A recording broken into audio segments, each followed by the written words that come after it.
Super Bowl 58 was a classic. I hope Clark, yep, we're talking about it. That's right. And I hope Clark Lee and company were taking notes. Saddle up. Here we go.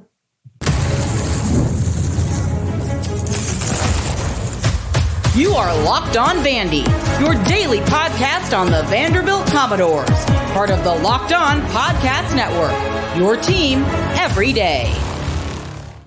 Welcome into the Locked On Vandy podcast on the Locked On Podcast Network. I'm your host, Corey Burton. Today, we are discussing the most watched sporting event in the world. That's right, Super Bowl 58. Why would a Vandy show be talking about that? Well, a Vandy player was a big part of it. Oren Burks was pressed into extended action as a reserve linebacker in Super Bowl 58. However, the Chiefs outlasted the Niners. We'll tell you how. Also, Vandy basketball had a rough one Saturday again. Does change need to happen? We'll get to that as well. So thanks for making Locked On Vandy your first listen every day. We are free and available wherever you get your podcast and on YouTube as a part of the Locked On Podcast Network, your team every day. Today's episode is brought to you by LinkedIn. These days, every new potential hire can feel like a high-stakes wager for your small business. That's why LinkedIn Jobs helps find the right people for your team faster and for free. Post your job for free at linkedin.com/lockedoncollege. Terms and conditions apply. Well, Oren Burks, who is a reserve linebacker for the 49ers, he was pressed into action, or extensive action for that matter, early on with an injury to Dre Kinlaw. Played very, very admirably, but just could not hold on to just could not hold off the Chiefs enough. Patrick Mahomes just put on a clinic there at the close of the game. This is how you do it. There was a lot of great things within this game. I thought I'll start with the defenses because that's what dominated the game early on before both teams started kind of getting tired and the offenses kind of took over there. But I mean, both defenses I thought played extremely admirably, and if Clark Lee was watching that, hopefully he took some notes on some of these pressures. There was one pressure, for example, there was a 3rd and 4 play. And there was a 3rd and 4 play. It was late in the game. And I'm going to kind of jump around here with different things. But there was a 3rd and 4 play that the 49ers had that if they get this first down, they can run it down and kick the game-winning field goal, or have the game-winning field goal attempt, I should say. Because special teams was kind of rough there for the 49ers in the second half. But Steve Spagnuolo had a great call, brought a guy from depth, which you always think, okay, why would you bring pressure from depth in such a situation? But it ended up paying huge dividends. Brock Purdy didn't see him, and he ended up batting the ball down on what would have been a first down because Purdy had his guy. He knew exactly where he wanted to go with the ball. Looked off. As soon as he gets his eyes back around, safety is right there in the throwing lane with his arms up, bats the ball down, and there you go. You give Patrick Mahomes a chance to go down and at least tie it, which they did, and the rest is history. So what I liked about that call and what I think Clark Lee should gain from that call is that or what he should gain from just watching this game, because championships are won with aggressive defense. And if you do things like that, where in those type of situations, you got to get creative. And I love the fact that they brought not a conventional blitz, not something that you could snuff out. I thought they slanted guys down. They brought a guy off the edge. They opened that lane up, made the tackle set outside. Here comes the safety on a delayed blitz from depth, and he's right there to make the play. And so, with Clark Lee, how this is connected, where I've seen Clark Lee do some of that too.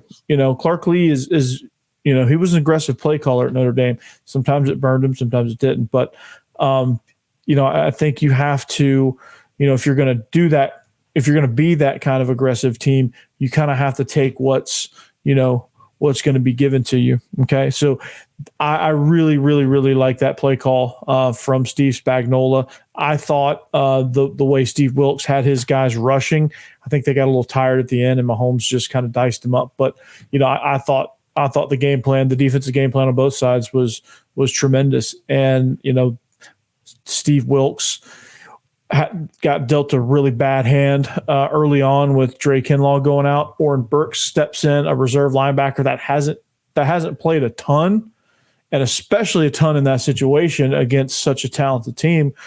But I thought he played admirably. Now, there was some times where as soon as he came in, they picked on him with Travis Kelce a little bit, and had some of that going on. But I thought he played just fine. I thought sometimes his lack of experience showed, but again, he made some plays. He stuffed the run some. I mean, he was doing everything that was asked of him to do, and he played as hard and as good as he possibly could have. So, very, very solid job there, and it's good to kind of see these Vanderbilt guys doing well on that biggest stage and being pressed into action there and not completely folding tent, because like when people hear, oh, he's from Vanderbilt, they probably just assume because Vanderbilt's records haven't been very good. They haven't been very good as a team in the team win-loss column in the SEC, but you've had some really good individual players come through there that can do some really, really good stuff. And Oren Burks is certainly one of them. And, I think he showed that he somewhat belonged out there. And, is he as good as Dre Kinlaw? No, I don't think there's many people that are. Dre Kinlaw is a special guy. And then losing him was a huge, huge blow for the 49ers defense. But, I think, he wasn't a liability for sure. And so, like I said, I thought he played very admirably. I think down the stretch, I think sometimes you get in those situations and you kind of just go. And I thought Mahomes did a good job of capitalizing on their inexperience and capitalizing on the fact that, okay, they're not trying to give up the big play and they're just going to sit back. And there's really nothing that these linebackers could have done. So, hats off to that. So the defensive game plan, right? And this is what I want to see out of Vanderbilt. This is how I'm going to connect it, right? Because I'm not going to just sit up here and just give you the rundown on Super Bowl 58. I'm going to connect it to what I think should happen on Saturdays in Dudley Field, in the construction zone, or on the road for that matter. So if Vanderbilt's going to be good, they have here's the thing with Kansas City. They have really good defensive line. Chris Jones, especially, but like everybody else is not like Pro Bowl, all world, whatever. They have a bunch of guys that fly around and make plays, and they do so aggressively. And I think they have a good scheme that puts them in good position to make plays. I think Clark Lee can help his guys out as well. I think if you have Langston Patterson, you can kind of build around that, right? And you can do some things creatively, pressure-wise, like Kansas City did late in the game, like both teams did in the first half, just trading shot after shot after shot. Brock Purdy was getting annihilated, and for the first time in a long time, I felt like Patrick Mahomes was kind of running for his life a little bit with San Francisco's defense, especially their defensive line with Chase Young and Nick Bosa. They were getting after it too. So like, you have to do things to where you put your guys in a position to make big plays, because Vanderbilt is not going to be able to sit back and just play kind of read defense, soft zone, and just kind of, okay, I hope we don't give up the big play. Like, I think a team that like Vanderbilt, who was 2-10 a year ago, should come after you. They should give themselves a chance for some takeaways. They should bring pressures. They should get creative. They should be able to do some things, mix up coverages, because now you've got some corners from the transfer portal that can do it. You've got a big 6'4" guy that can just jam somebody at the line of scrimmage. Like, why not? Like, really? Like, why not? You've got some guys, Zaylen Wood from MTSU. I think he's somebody that can put some moves on some people. Cordray Sindor. I think you've got some good edge guys coming in that are going to be really good as far as getting to the quarterback and doing some things on the edge. So, and I think you've got some guys. I think you've got some guys up front on the D line that no one's probably ever heard of, but they play hard and they can get themselves in a position to kind of disrupt some things and kind of eat up some blockers for those edge guys and for some of the linebackers coming through. So, like, there's some things to be had if you have the right game plan. And I'm hoping that there was a little bit of this, right? A little bit of note taking, right? A little bit of, okay, I'm gonna draw that up. Okay. And saying, oh, well, this is what happens when you do bring heat. And bringing heat's not a bad thing. Are you going to give us some big plays? Yeah, you are. But you're also going to give your guys confidence when you do hit the big plays on your end. So anyway, like I said, great defensive game plan there. So what I'm gonna do is when we come back, we're going to talk about the Chiefs' offensive game plan. We're going to talk about the offensive play in general. What Vanderbilt can gain from that as well, from looking at the tape here, scheme wise, what they can garner from it. I'm gonna try to make that connection as best I can. If not, we're just talking about a good topic here on a Monday. So stay locked on that. It's the Locked On Vandy podcast. We'll be right back.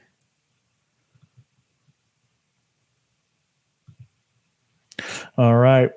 We are brought to you by LinkedIn. That's right. We are brought to you by LinkedIn. So when you're hiring for your small business, you want to find quality professionals that are right for the role. That's why you have to check out LinkedIn Jobs. LinkedIn Jobs has the tools to help find the right professionals for your team faster and for free. LinkedIn isn't just another job board. LinkedIn has a vast network of more than 1 billion professionals, which makes it the best place to hire. It gives you access to professionals you can't find anywhere else. LinkedIn does all of that while making the process easy and intuitive. Hiring is easy when you have that many quality candidates, so easy, in fact, that 86% of small businesses get a qualified candidate within 24 hours. So LinkedIn knows that small businesses are wearing so many hats and might not have the time or resources to hire. They have there is currently 2.5 million small businesses using LinkedIn for hiring. So here's what you got to do. Do this now.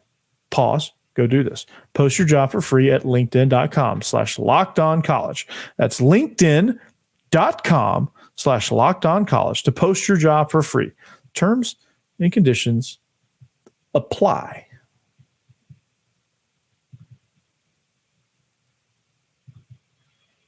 All right, welcome back. It is segment number 2, Locked On Vandy podcast on the Locked On Podcast Network. Thank you for making us your first listen. Make sure you check out Locked On SEC. Make them your second listen. And while you're at it, go check out Locked On Chiefs. I think that's what they're called. They just won Super Bowl 58. You might want to go check them out too after you listen to this. So speaking of that, when I say Chiefs dominate, I'm not saying they dominate the score per se, but they dominated late, and I think they gave themselves chance after chance after chance, and then they finally capitalized. I guess Chiefs dominate is probably not the right word to say in there, but I guess we'll leave that. Be. So anyway, maybe that gets your attention. I don't know. So what to make of this, right? Chiefs, 49ers, defensive. It's shaping up to be a defensive classic for like the first 2.5 quarters. And then all of a sudden, here comes the offense for both teams. And there were some things that I think can be learned across all levels of football here. And we're going to talk about that angle because I'm not going to break down the game from the perspective of the 49ers or for the Chiefs. I'm going to break it down from the perspective of I'm Tim Beck and I'm watching this. Well, last segment I did it from Clark Lee's perspective, but now I'm going to talk about it as if I'm Tim Beck. All right. Because the point is, like, I'm watching this game as Vanderbilt's offensive coordinator, and I'm trying to figure out, okay, I've got some, like, Kansas City relatively, like, aside from Rashee Rice, and of course Travis Kelce, but he's not a wide receiver, so I'm not counting him really. But aside from Travis Kelce and somewhat Rashee Rice, like, they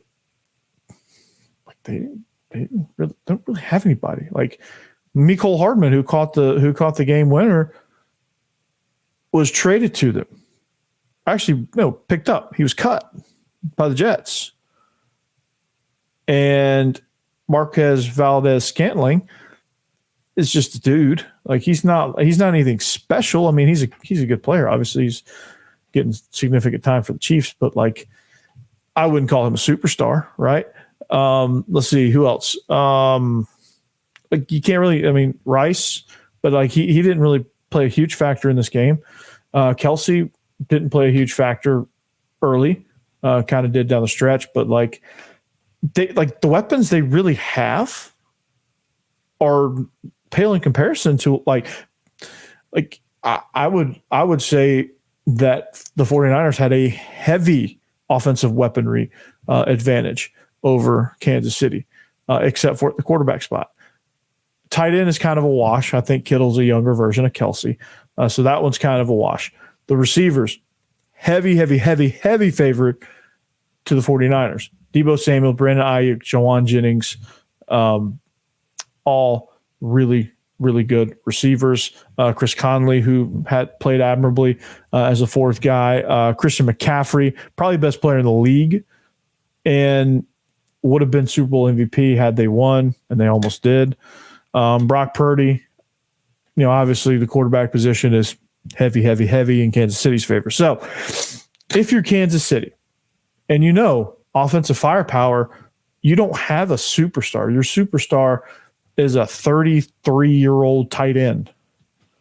That's your superstar on offense. That's not the quarterback, right? Because Mahomes can't throw it to himself. So where the advantage was, and both these guys are very elite play callers. I think the only team that could have beat Kyle Shanahan in this season was standing over on that sideline, Andy Reid, right? And Andy Reid just proved that he might be the greatest coach of all time. And if I'm Tim Beck, if I'm Clark Lee, if I'm this coaching staff, I'm watching this game going, okay, we're going to be deficient comparatively, talent-wise, probably. We're going to be deficient against most of the teams we play against. It just is, because, at 2-10, you're just not, those top guys. You play in a league where all the top guys come to, but they don't come to you. That's just is what it is, right? It's not a knock. It just is, that can change. And you certainly have some talented guys, but you had three really talented guys that just left. Maybe these three that come in, we just don't know about them. That's why. So if I'm Clark Lee and I'm watching this, I'm looking at Kansas, especially Kansas City. I'm saying, okay, play calling wise, how can we get the best out of what we got? Okay. So you have to look at how they use Kelce. Screens, crossing routes, finding ways to get him matched up on a linebacker, finding ways to leak him off the backside of a run, finding ways to, run switch routes, get him going over the middle intermediately, and just finding ways to just kind of get him sitting in the zone. Now you've got a pretty solid tight end room. And I think when you look at some of the weaponry they have, that might be probably the strongest position that they bring to the table offensively coming back is that tight end position. So, you have Cole Spence coming back, Tyler Fortenberry coming in off of the transfer portal. You have Whit Edwards coming in as a freshman, Cameron Johnson as a sophomore, 6'5", 221. Probably going to be your incumbent starter. He's going to be a weapon. Like, you've got some dudes at that position to where you could go 12 personnel and do some of the things that Kansas City was doing with Travis Kelce. Also motions, and I think you see some of this with Tim Beck, which is encouraging. But the very last play call where they motioned Mecole Hardman like he was going to run a jet sweep or run an orbit and just broke him back outside to the pylon, like that's a really good red zone play. And when you have a guy that has wheels, which if you choose Pavia or Nate Johnson, both those guys have wheels to be able to break the pocket like that. And that's a dangerous thing as well. But what I thought Andy Reid did a really good job of was diagnosing pressure, when and where it was coming from, and really just kind of attacking where the pressure came from. I thought it was very poised for the most part. Now, early on, I think their protections broke down, but early on, I think I didn't love the game plan early on, but like I think once they started figuring out, and I think it was all just like, and Andy Reid is a pro at this, but it was just all in like, look, we're going to feel out Steve Wilkes' defense. We're going to see what they're all about, and then we're just gonna kind of let them. They're going to have some success early on, but we're just going to let them do their thing, and that's exactly what they did. So, if you're Tim Beck, you absolutely have to look at it that way. Like, okay, how can I use motions? How can I use shifts? How can I formation people? How can I break tendencies? How can I help my quarterbacks, which my inexperienced guy, Nate Johnson, if he's the guy, or Diego Pavia, who's been in it, how can I get them to break down what they're doing pressure-wise or defensively, coverage-wise, And how can we attack those zones? How can I get my quarterbacks to get to the point? Now, obviously, these two are never going to be Mahomes. Like that's a lot. That's a ton. Like for a lot of that was Mahomes checking in things and making sure I'm making adjustments. But like relatively speaking, relative to their situation and to their abilities, like how to the best of their abilities can he get them to see and diagnose these things and eventually get them into good place. And so I think, again, just understanding how patient Andy Reid was and not panicking, especially in some of these second and long and third and long plays, like no panic there. How they used motions to create space. Like there was one play where Rashee Rice goes, he shifts from one side to the other. They catch him in man. The guy guarding him couldn't quite get over there, and he ended up going back up underneath the inside receiver and was just a natural pick just by leverage and got a huge first down on a third and long. And it's just stuff like that I think Tim Beck could be taking notes on, or should be taking notes on, that I could see Vanderbilt kind of doing. And you saw a little bit of this at New Mexico State. So again, very, very good game plan from the Chiefs. Very good, very patient game plan from the Chiefs. I thought the 49ers did great, except for abandoning the run in key situations. I think there's some times where they should have run it. I think Shanahan got kind of spooked a little bit when Kansas City started having a little success. I thought he got a little too predictable with some of his things, especially the bootleg. So, again, that was just really good coaching on Andy Reid's part and on Steve Spagnuolo's part. So, what can we glean from this? Well, hopefully the Vanderbilt coaches were watching this and saw how they can use pressures and motions and things to put themselves in really good situations. Oren Burks, man, proud of you. Even though it was a loss, proud of you.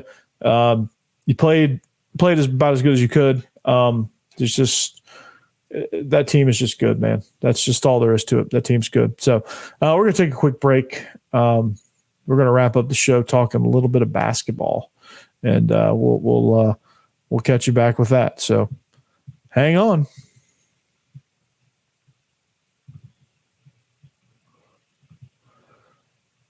This episode's also brought to you by FanDuel.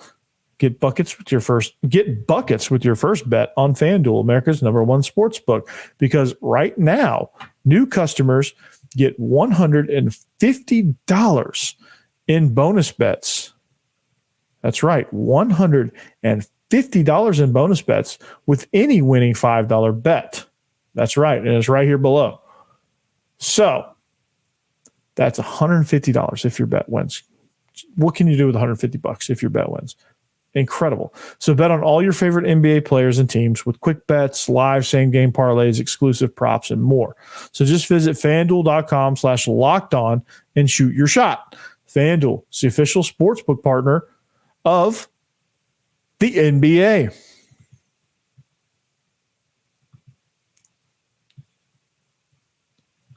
Speaking of the NBA, welcome back. It's the third and final segment here. We got a couple of minutes left before we have to wrap this thing up and get out of here and wrap this thing up on a post Super Bowl Monday. Thank you for making us your first listen each and every day. We thank you for being all you everydayers. Thank you. Couldn't do it without you. We just wrapped up Super Bowl 58, and the takeaways were that you have to be aggressive if you're going to win. That's right. You just have to be. You have to be aggressive. And so just hope Clarkley and crew is taking notes. That's all. And I hope to see some of that, because you got to be aggressive. If you're going to have a chance, you can go 2-10 again, but at least be aggressive. Actually, you can't go 2-10, but if you're going to go out, at least go out being aggressive, right? Don't sit back and let it come to you. Go take it, because good things happen, right? Confidence is built. Anyway, team that doesn't have a whole lot of confidence is the Vanderbilt men's basketball team. They hung around early but fell apart late. Shooting, I feel like I've heard this one before. Shooting plagued this team. South Carolina is on a heater right now. They're 15th in the country. But they're 21-3 as well. They were outscored 47-28 in the second half. They are 1-9 in league play, 6-17 overall. Vandy actually led at some point in the first half. They had Ezra Mannion and Tyron Lawrence and Evan Taylor were all playing really well. But again, it's just the inexperience. It was on the road. They just couldn't help it, man. It almost seemed like it was just an avalanche waiting to happen. I think South Carolina just needed that first snowball, and well, they did. So South Carolina right into the second half hit a big layup. And then Colin Murray Bowles hit this layup and then went on to pour in 31 points on a 14-4 run to open up the second half. And that was just the avalanche that South Carolina needed. Murray Boyles was, again, he was incredible. But this game was never in question once the second half started. And Vanderbilt just fell apart again. So, again, tale of two halves. Feel like I've heard that one before. Shooting kind of plagued this Vanderbilt team. And I don't know, man. Like, it's going from bad to worse, I should say. And I don't know how many times I can say this. They were better, but, like, I don't know, man. Like, I don't really see. It's hard to see the upside, It's hard to see the upside. And it's just getting bad. It is just, to me, just watching this team and how they kind of react to each other, I just feel like there needs to, and this is not a personal shot on Jerry Stack. I just feel like there just needs to be a change, man. I think there needs to be a jolt. I don't think this team is playing. I just don't think in these situations where you have these big runs, like they can't seem to get back on track. It seems like they're forcing shots. They're not putting themselves in good situations. They're giving away the ball. They're taking, they're getting bad fouls, bad shot selection. There's just the substitution patterns are a little bit off, and I get it. Lots of injuries, young team, not a lot of experience, but like you can kind of coach your guys along throughout the season. Like early on, yeah, you're going to struggle if you have a young team, but you should see them getting better and more in tune because, well, you're going to find your deficiencies and try to lean into those as far as like, okay, we've got to really protect against these deficiencies and have something that goes against them. And I just feel like our deficiencies, it just kind of feels like, oh, well, we have trouble shooting. Oh, we're young. Okay. Yeah, that's fine. We're young. Oh boy. Okay.